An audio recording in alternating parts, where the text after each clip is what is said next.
Hi everyone, my name is Sarah and I'm a biologist at Florida Fish and Wildlife Research Institute. I am a member of the Harmful Algal Bloom, or HAB team, and I'm excited to show you a little bit about what we do. But first, we have to learn what algae are. Algae are plant-like organisms that live in all types of water, like lakes, rivers, and the ocean. Today we'll talk about the tiny ones that we can only see with the microscope. They are single-celled organisms, also called phytoplankton, because these plant-like cells drift in the water. They are so small that 1 million could fit on the tip of your pencil eraser. Now they have many different odd, beautiful, and different shapes and forms, like this one highlighted here. What does it look like to you? Maybe a triangle or a piece of pizza or a tortilla chip? They are very important for many reasons. One reason is that they are the base of the aquatic food web, meaning all higher trophic levels, which span from microscopic animal plankton to the largest sharks and whales, all depend on them. Let's talk about a second reason.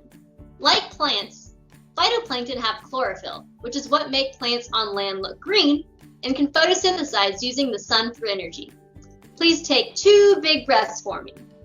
For one of those, you can say, "Thanks, phytoplankton." Phytoplankton produce about half of the oxygen we breathe. Now, most phytoplankton are good, but there are a few that can be harmful. Here at FWRI, we study and monitor harmful algae. You may have heard of red tide before.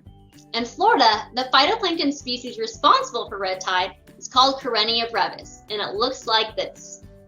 When conditions are just right, meaning when there is sun and nutrients to help fuel photosynthesis, cells can multiply very quickly. A red tide bloom forms when Karenia brevis cells divide and multiply rapidly. 1 cell becomes 2, 2 become 4, then 8, 16, 32, and so on and so forth until there are so many cells that they form a discolored patch in the water and create a red tide bloom. This can become a big problem when winds and currents bring the red tide cells close to the coast. Species like Karenia brevis may produce toxins. The toxin it produces are called brevetoxins, and they can cause respiratory irritation like coughing and sneezing in humans, fish kills, and even harm to wildlife. To better understand these blooms, we conduct research and statewide year-round monitoring. Next, we'll see what that looks like.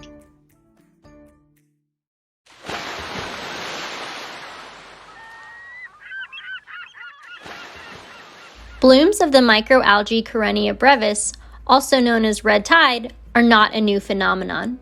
Fish kills have been reported in the Gulf of Mexico since the time of early settlers around the 1600s.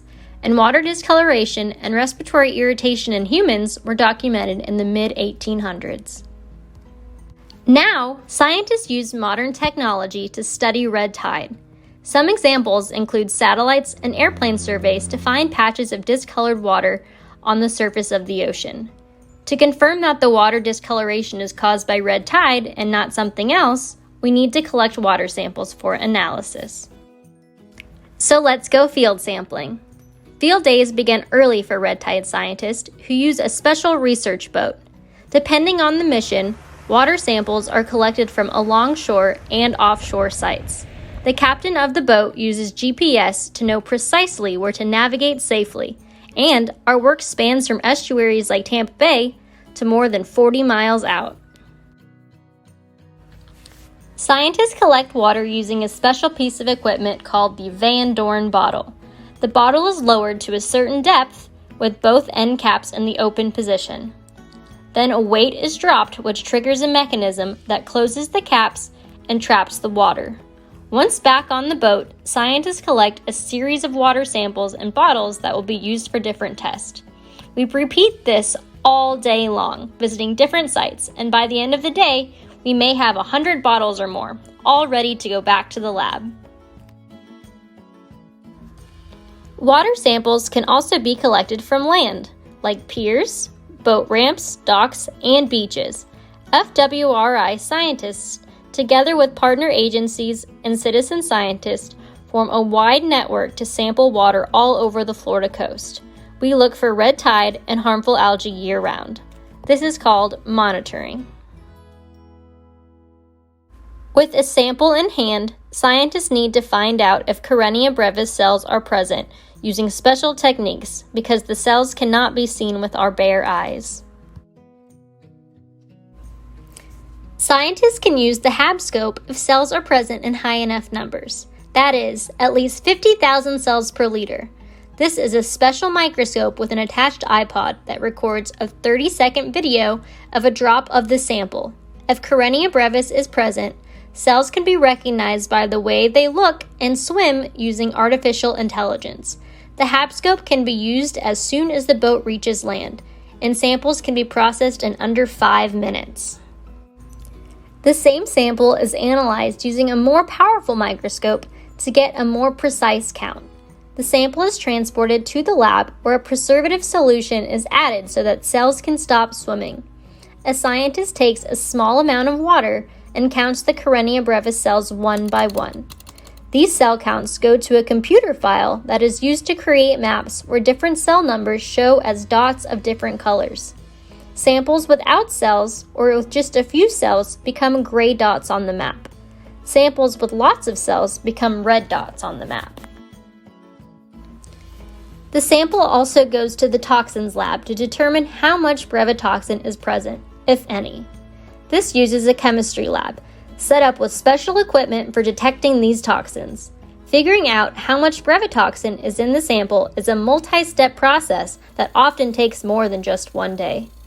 The cells in the sample are concentrated onto a filter, and chemicals are used to pull any toxins through the filter.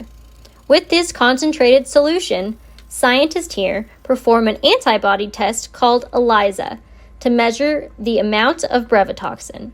If brevetoxin is absent, the sample turns from blue to yellow.